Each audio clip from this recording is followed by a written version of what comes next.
know you.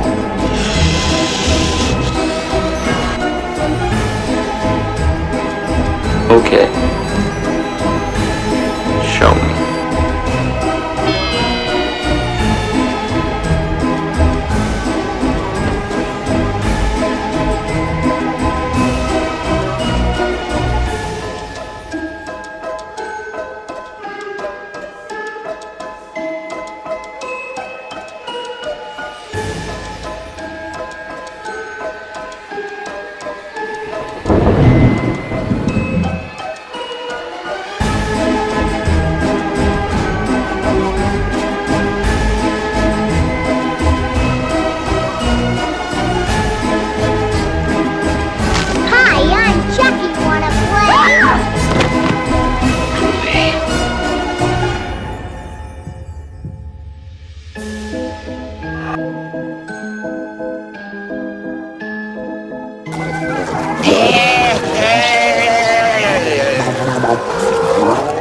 It's showtime.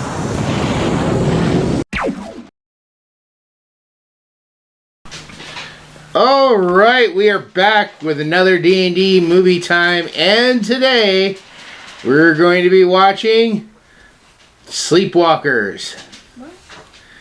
Another Stephen King movie that not a lot of people review or talk about. Cora's dressed up in her witch outfit. Wait, this is a witch outfit. Yes. We didn't have, I guess she doesn't have her cat costume anymore. That would have been perfect for this review. But, what do you think the movie Sleepwalkers is about? Walking while you're asleep? Yeah. Sleepwalking? Maybe. But, alright. I do know that this movie has quite a few people. At least one person for sure Cora should know. And maybe two. I know I pointed out a few people to her when I showed her the trailer before. But, alright. We're going to go ahead and get started. When we come back, Cora can tell us what this was all about. See you in a bit. Bye.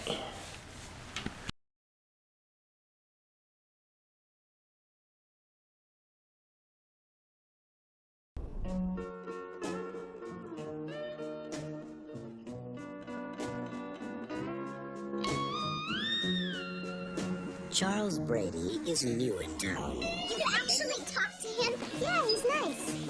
Real nice. The girls all like him.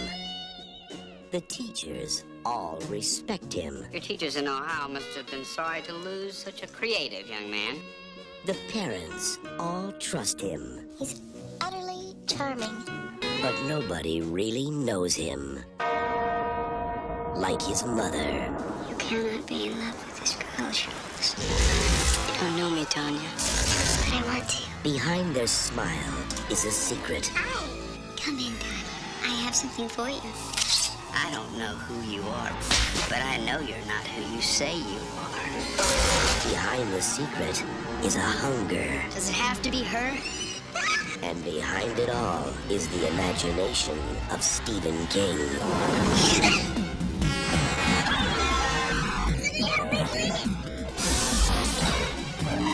He killed one of my men. He was scared of a cat.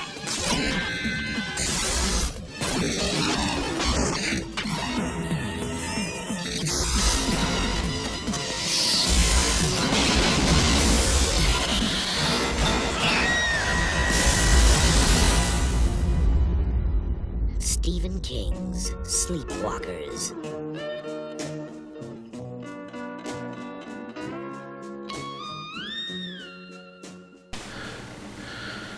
Alright, so we just finished Sleepwalkers.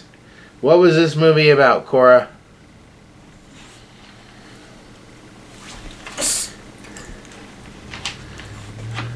Yeah. So, basically, what can I know?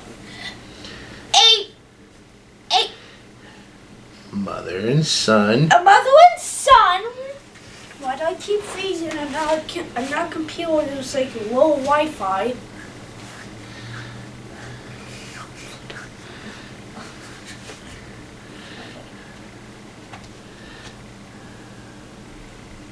They're living in the house, surrounded by cats, because cats are like the poison.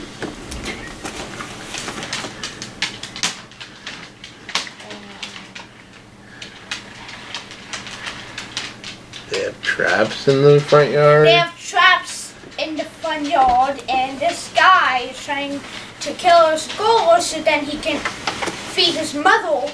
But then when he tries to attack him, the goal doesn't really kill him. But then a police officer comes. He has his cat, and then the cat nearly kills him. By the time he does get back to 500 Cat's house, he basically is dying, or dies. The mother goes to kill the goal. She gets the goal, goes back to the house, basically revives the son. The son tries to kill her again. Another police officer comes, because the other one's dead. This one's the sheriff. The son re-dies again. The sheriff doesn't re-die again. He wasn't dead at all. He was just dying. The sheriff and the goal goes outside. The mother comes. The sheriff dies by the mother. And then all the cats kill the mother. And basically it's the end of the movie. Alright, well, we're going to take a quick break. When we come back, Cora and I will tell you our final thoughts. See you in a bit.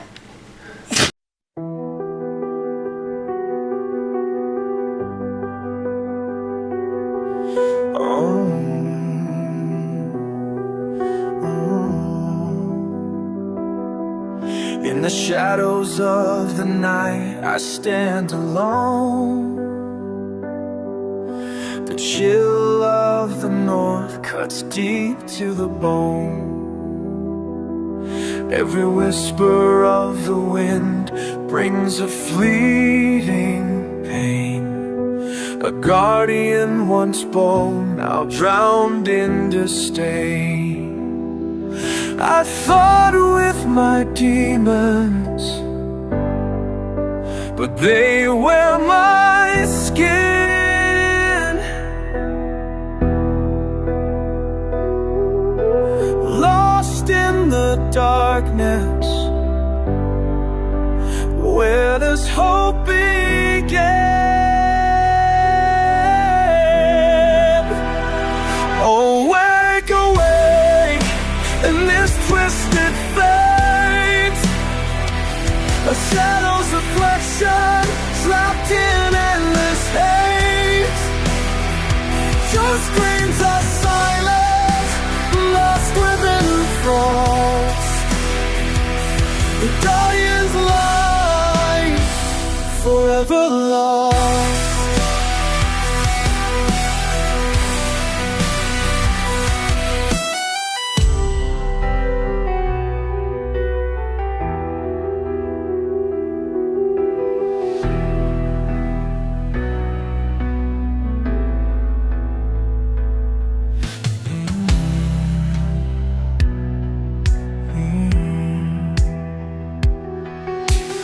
Poison heart beats heavy in this ravenous night.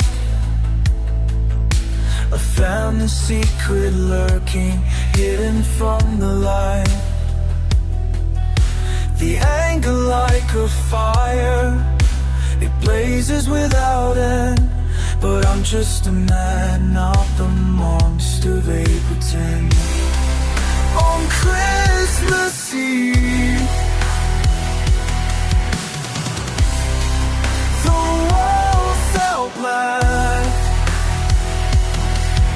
slipping into silence, no way to turn back.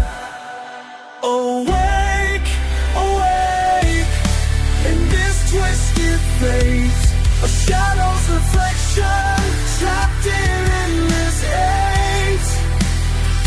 Your screams are silent, lost within the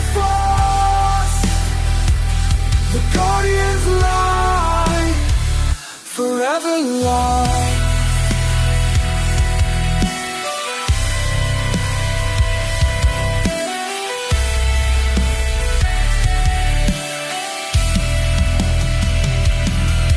In the grip of the night, I fade away.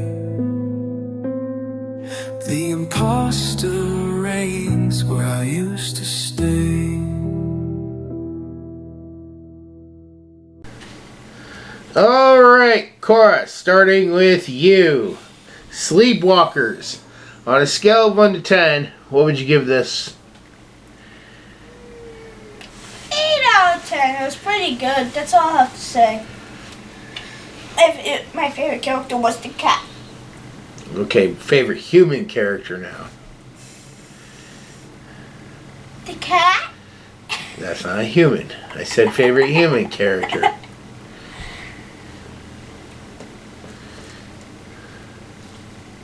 I don't know, the female? The girl? Tanya? Yeah, Tanya? What did you like about Tanya? She was nice. She was a good character. Yeah? And who all did you recognize in this movie? On your own? 0 people. 0. You recognized at least 2 people. Yeah, but I needed help. Okay, well then who would you recognize with a little help? A little, yeah, sure. I already forgot.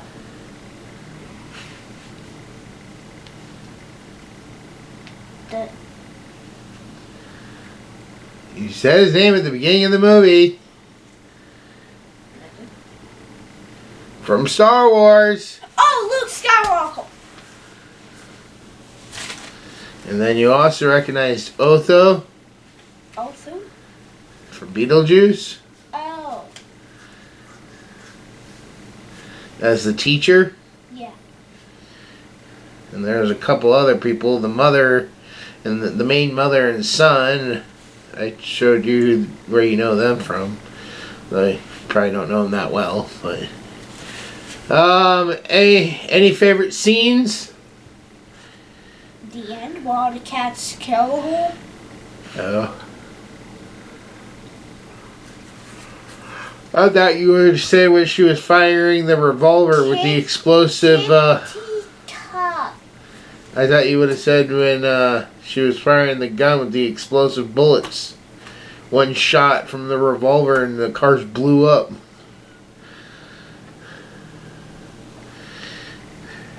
Like, who put their explosive bullets in the gun today? Well, whose gun was it? Before they. I mean, could you imagine if somebody had explosive bullets and they were putting their gun away and accidentally shot? Boom! You blow up everybody in the room. No, if anything, just blow up. Well, it depends how big is the room. If there's any sewer pipes that's filled with gas that lead to each other, then the entire room blows up, and then everyone in the room dies. Now, one thing a lot of people like to point out is absolutely ridiculous is the corn cob kill. And I have to say, I fully agree. What? The corn cob kill is ridiculous. Well, where she stabbed the cop with the corn on the cob, first off, was right in the middle of the back. In there, you'd have the spine in the way. And I'm sorry, I don't care how tough you are, you ain't pushing through the spine with a corn on the cob. I mean, even if you could break the skin, you're not getting through to the heart or to any vital organs if you can't even get through the spine. And even if she was super strong, the corn in itself is not super strong. Yeah, but if they can rebend the real. She made those bullets and she put the fire explosives in the gun. I'm pretty sure she can turn a cob into the strength of I don't think that's how that works. Well, I'm not a sleepwalker. I mean, the best they could do is change their appearance and make things go invisible and suck out people's souls. Okay, what about the explosive bullets? Why would a cop put explosive bullets? That's what I'm saying. That's the ridiculousness of it. But anyways, the bullets explosive. Anyways, moving on to my score.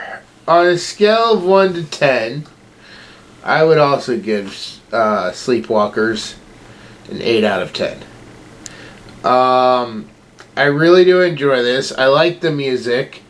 Even though there's really only kind of like 3 songs in it.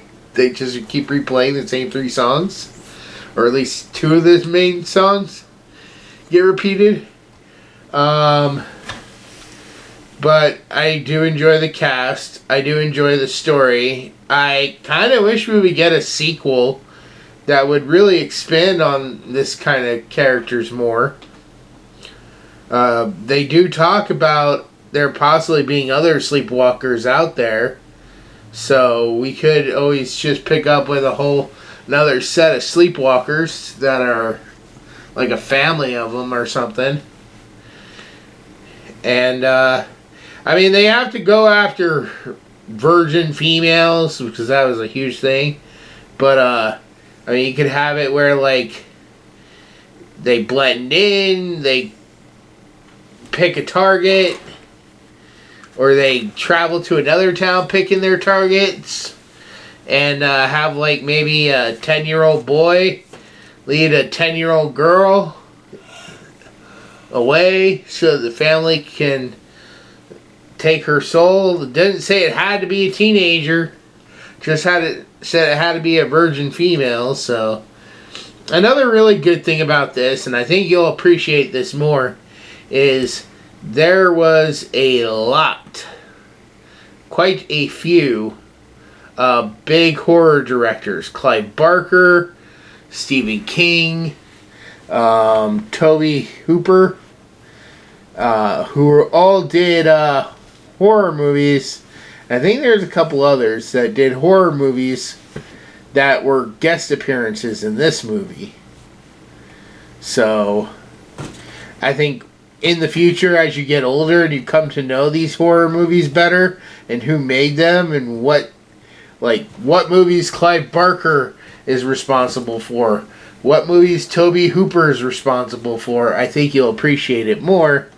And I think that this might sit a little more with you because you'll be like, oh, that's who that is! Like you saw Stephen King. But like I said, Stephen King's in most every single one of his movie adaptations. I know the one he wasn't in was The Shining. There's been like a couple others, but not many. But you will see him again by the end of the month. So, alright, we're going to go ahead and wrap up this video. We will see you next time as we continue through spooky season with more Stephen King movies.